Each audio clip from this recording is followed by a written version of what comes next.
자, 그리고 네, 에드워드 호퍼. 호퍼입니다. 근데 소개도 하셨지만 네, 가장 대표하는 그림이 이 그림이지 않을까. 결국 인간은 잠들지 못하는구나. 네, 그런 좀 생각을 했어요. 이제 밤을 지새우는 사람들인데 네 명밖에 등장하지 않지만 이 안에서 결국 이 사람들은 뭘 하고 있는가 지금. 어떻게 보면 이 두 남녀는 엉뚱한 생각도 들 수가 있어요. 새벽인지 늦은 밤인지 모르겠지만은 이 이제 등을 보이고 있는 이 사람, 이런 그림을 보면서 인간이 결국은 영원히 어떤 자기의 어떤 그 공간 속에서 잠들지 못하고 잠들 수 없는. 그래서 영화 감독들이 좋아하신 것 같고, 그리고 그럼 이 사람이 지금 어떤 상황인지를 계속 상상하게 만들고 스토리를 이제 만들겠어요. 그 능력이 있는 것 같아요. 그러니까 그렇죠. 호퍼 그림을 좋아하는 분들 영화 감독들 많잖아요. 네, 영감을 줬고 상황 연출이 궁금하게 만든 게 진짜 있나 봐요. 초기에는 굉장히 어렵게 살았더라고요. 이게 아마 뉴욕일 텐데 이 대도시가 가지고 있는 수많은 인간들이 모여 살지만 결국은 다 혼자라는 거. 아, 결국 혼자다. 그렇죠. 그게 또 보이고. 김소월의 이제 산유화라고 하는 이제 시가 있는데, 그 산이란 거는 세계고 이제 화라는 거는 이제 꽃이지만 이게 인간이거든요. 네. 세계는 인간이 살고 있다는 얘기를 하고 있는데 띄엄띄엄 떨어져서 살고 있다는 식으로 표현하고 있는데, 에드워드 호퍼의 그림에서도 이제 그런 저만치 떨어져 살고 있는 꽂힌 인간들, 그런 어떤 외로움, 고독, 어쩔 수 없이 나 혼자일 수밖에 없는 거. 그렇죠. 결국 혼자인 거. 인간은 혼자일 수밖에 없다. 밝은 톤은 아니거든요. 그렇죠. 좀 차갑죠. 좀 차갑고 차가운 감성이죠. 안개가 껴있지만은 검은색 톤들이 많이 이제 섞여 있는 것, 이런 것들을 보면서 호퍼가 좀 시대를 앞서갔다는 생각을 좀. 그리고 되게 차갑다고 할 수도 있는데 이분의 붓터치 보면요, 어떻게 보면 좀 나쁘게 메말라 있어.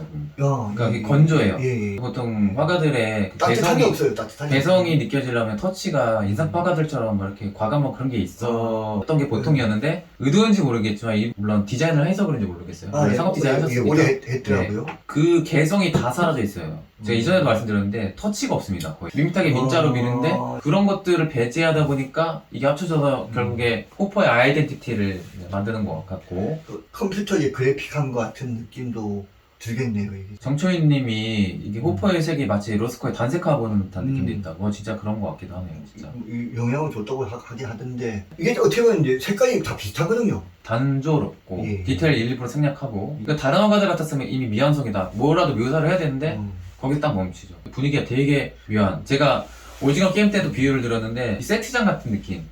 진짜를 그리려고 연출했는데 할리우드였던 결국 진짜를 그린 거 하나도 없는. 미국의 작가들이 에드워드 호퍼를 이마주한 거죠. 하면서 작품을 썼어요.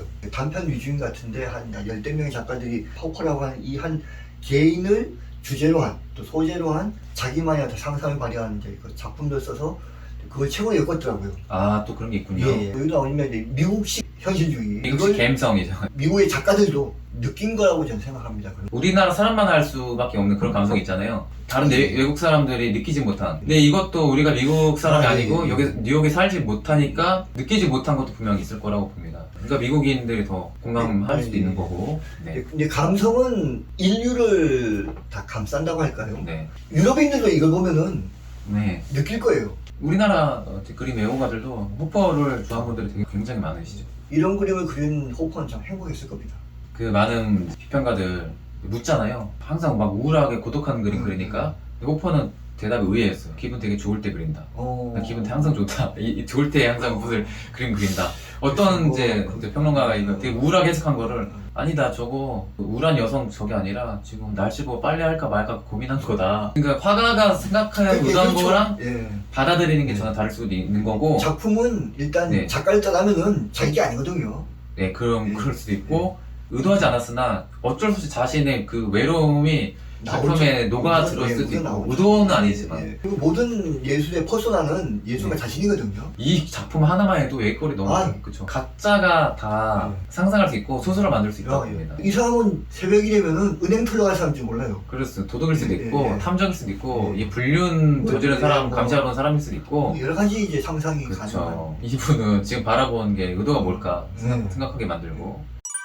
호퍼가 보니까 좀 늦게 결혼을 했더라고요. 조세핀 리비슨이라고 하는, 나이로 따지면 42살인가 그런 것 같은데, 모델이 거의 다 아내를 그렸다고 하는데 호퍼가 또 굉장히 많은 그림을 그렸더라고요. 작품이 한 3,000점이 넘는다고 나오는데 제가 지금 쓰고 있는 작품이 네. 그 이제 소재가 불륜이거든요. 아, 그렇군요.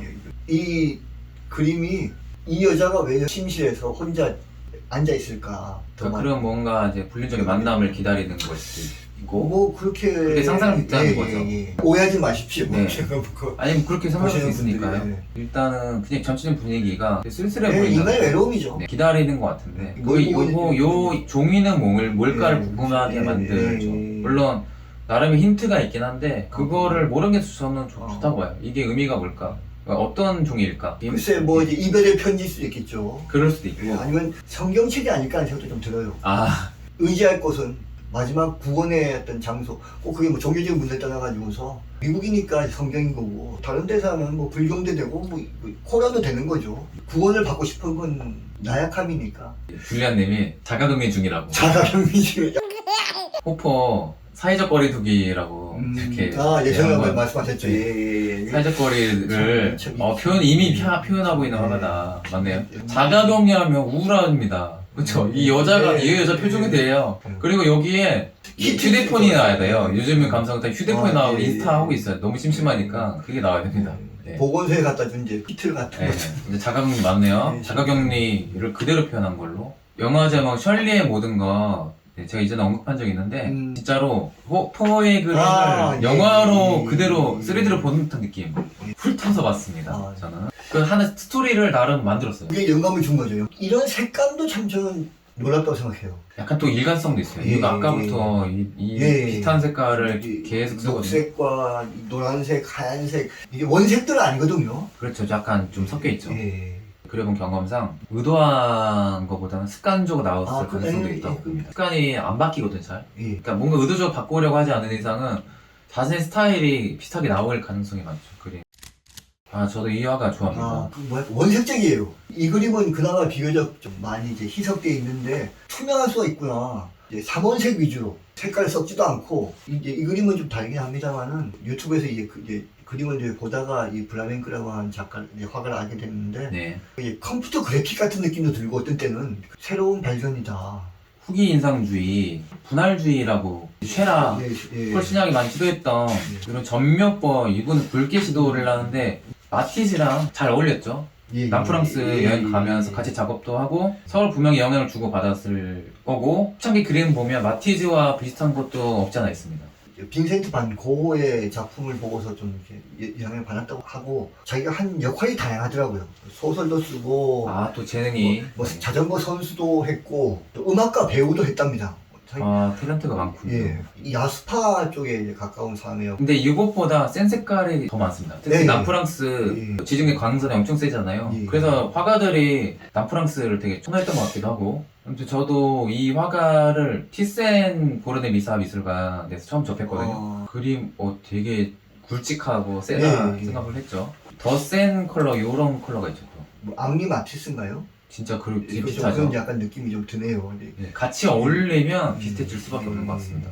블라멩크도 마티즈 못지않게 충분히 매력적인 화가입니다. 숨어있는 화가들이 참 많더라고요. 네. 우리가 알고 있는 미술사에 등장하는 화가들만 다가 아니구나. 근데 마티즈 느낌 나온다고 하는데 마티즈가 유명해져서 마티즈 느낌 난다고 할 뿐이지 이 사람이 주인일 수도 있어요. 색깔 이렇게 세게 쓰고 좀 균형 맞추기 쉽지 않거든요. 쉽게 그린 것처럼 보이지만은 3D 그 원근법도 이미 파괴를 했죠. 이 사람 참 신화적이랄까? 좀 자기적이에요. 네, 이런 그림은 없거든요. 구름이 숲의 모습도 그렇고 우리나라에서는 이 사람이 거의 소개가 안 돼 있다고 보니까 스웨덴 이제 작가인데 화가인데 스웨덴이군요. 저도 몰랐던 작가라서 많이 소개가 안 돼 있어요. 이 사람의 작품에 대해서. 몰라도 그림 자체가 묘하니까 환상적이면서 뭔가 몽환적인 다양한 느낌을 주는 마무리를 전묘도로 해놓은 게 찍어가지고 밀도를 엄청 높여놓은 게 보이네요. 오리지널리티라는 것이 과연 뭐냐. 이런 작가들을 보면은 다 있어요. 자기 독창성이. 저걸 어디서 이 사람들이 찾아냈을까. 이제 땅에서 파낸 건 아니겠지만은 이걸 찾아내기 위해서 이 사람들이 얼마나 많은 시행착오를 거쳤을까. 그렇죠. 자기만의 것을 추구하고 그 완성한다는 것이 얼마나 어려운 일인지. 근데 그걸 하다가 이제 좌절했는지. 네, 그 느낌도 예, 나고 그 다음에 밀레 느낌도 예, 나고 예. 밀레의 영향을 받은 인상주의 화가들 중에 갑자기 생각 안 나네요. 목마를 때 많이 그린 인상주의 화가 방송하다가 언어 장애가 올 때가 있습니다. 네, 삐사로 그쵸 삐사로 시골 맞아, 풍경 맞아. 들을 때 피사로, 이런 네. 느낌이에요. 아, 예, 예. 제가 가른 걸 역시 또 정춘님이 긁어주셨어요. 그러니까 집단지성이 무서운 거예요. 그래서 같이 보면 다 나온다라는 거죠. 선생님들과 기사가 구독자님들 지식 합쳐놓으면요 네. 백과대전 될 겁니다. 좀 덜 알려진 것 같아요. 아쉽죠. 예. 네 맞아요. 왠지 좀 이제 평가 전환되고 있지 않나. 네 삐사로 특히 시골 예. 풍경 진짜 멋있습니다. 우리는 몽마르트 도시 그림이 워낙 유명해서 많이 더 알지만 시골 풍경 진짜 멋있죠. 그거는 이제 애호가들 너무 많은데 말할 필요가 없. 그 중에서도 제가 자주 봤던 그림 하나 또 가져왔습니다. 여기 이 동네가 오베르시르 우아즈라고 해서 고흐가 마지막에 살았던 까메가 나는 밀밭 그쪽 방에 이 동네군요. 여기 지금 순례를 갔죠. 여기 제가 파리 근교에 기차하고 근데 이거 지금 봄인 것 같은데 계절로 봤을 때 좀 추울 때 가서 바람 불고 그러니까 비 올까 말까 그럴 때 가서 까마귀가 나는 밀밭 요 뒤쪽에 있을 거 아마 거기 또 걷는데 차가운 습한 바람 딱 바로 느껴지는 게 와 고흐 진짜 외롭겠구나. 그 흑백이 와였는데 이제 고가하고 이제 그 유명 고갱 이 만난 그 과정 사이의 얘기를 이렇게 다루고 있는 영화였는데 흑백이니까 더 그게 와 닿더라고요. 아 그렇군요. 네. 물론 유일하게 자기를 알아준 사람은 이제 동생이었죠. 그렇죠. 최후였고 나머지는 사실 불신하거나 이제 오해하거나 이제 곡해하거나 온통 그 어두운 장막 뒤에 숨어서 살았는데 그러니까 좀 억울해요 본인은. 오해도 많이 사고 네. 이 사람은 영원히 순수한 사람 같은데 편견이 너무 많으니까. 젊은 시절에 이제 그 사제 수업을 받으려고 하다가 안 되고 그렇죠. 예, 목사 이제 하숙집인가 이제 딸 하고 예. 뭐 이렇게 이제 연애를 잘 하다가 안 되고 깨지고 사람 뭐 실패하고. 그 사회 부적응자예요. 그런 속에서 인간들하고 친화적으로 살아보려고 애쓰는 모습들이 맞아 애썼는데 안 됐죠 다. 네 힘들어 했던 것 같아요. 결국은 이제 그 자기만의 그림 속에 빠져들어갔는데 화산 불구덩이 안에 뛰어드는 어떤 그런 각오로 아 워낙 빠른 시간에 워낙 많은 그림을 그렸잖아요. 그렇죠. 예. 10년 동안. 화산 꼭대기 올라가면서 그 뛰어들기 직전까지 아 그렇게 그 사이에 이 그 그림들 아 그런 그림들 같다. 예. 와 표현이 역시 문학인 다운. 아니 뭐 제 느낌이 이제 그렇습니다. 이 그림 가까이서 보면요 예. 터치가 춤을 춥니다. 굵직굵직한 요 3D가 보여요. 가까이서 보면 물감을 진짜 확 찍어발랐습니다. 진짜 툭툭. 막 함부로 칠한 것 같은데 보면은 그림이 돼 있거든요. 전 물결 터치라고 하는데 요런 느낌이 이전에 없었거든요. 이게 터치 율동감 낼 생각 아무도 못했다고 봐요 저는. 강한 아이덴티티가 느껴지니까 딱 봐도 고인지 누구나 다 아는 그런 거 만들기 쉽지 않은데 그게 강한 화가죠. 감자 먹는 사람 때 약간 초기 그림이군요 이게. 출장기 되게 어두운 색깔. 그러니까 사실주의식. 그러니까 전혀 이제 고흐 같은 느낌이 안 드는 고흐의 그림. 그러니까 고흐가 완성되기 전에는 이런 이제 시도도 했다고 볼 수가 있고. 사인이 없으면 고흐 건지 모르겠어요. 그렇죠. 몰라. 저도 처음에 이 미술관 갔을 때 고흐인지 모르고 지나가다 이게 고흐라고 해서 좀 의외였죠. 감자 먹는 사람에 대해 애착이 되게 많아요. 그게 그 광산에서 이제 네, 그렇죠. 하면서 아니 농부입니다. 그 가족은 아마 농부로 기억해요. 그래. 감자라는 작물에 예. 주는 의미, 예. 밀레 영향 받아서 농부에 대한 그런 사랑이 예. 되게 남달랐던. 노동에 대해서는 고흐가 누구보다도 공감을 했다니까. 예, 힘들게 노동하는 사람들에 대한 연민. 저 헛된 대가가 아니야, 헛된 그렇죠. 대가가. 그래서 고흐가 그린 헌 신발 같은 거. 그 점은 인상적이죠. 구두 같은 헌 신발, 예, 그거 고흐의 거의 자화상 같은. 예, 맞아요. 저렇게 자기를 얼굴이 아니라 그렇죠. 다른 걸 통해서 자기를 보여줄 수도 있구나. 그렇죠. 그런 그 그림이 그런 그림 같아요. 예. 때 같고 되게 약간 시커멓잖아요. 예. 그래서 그 당시 이제 친구가 거기에 대해 비판을 했어요. 색깔이 왜 이 모양이냐. 그거 때문에 거기가 상처도 잘 받잖아요. 그 뒤로 그 친구가 여린 사람이죠. 네, 좀 멀리 했는데 열심히 그린 그 당시 아마추어 화가잖아요. 좋게 얘기해줘도 되잖아 친구면. 네, 굳이.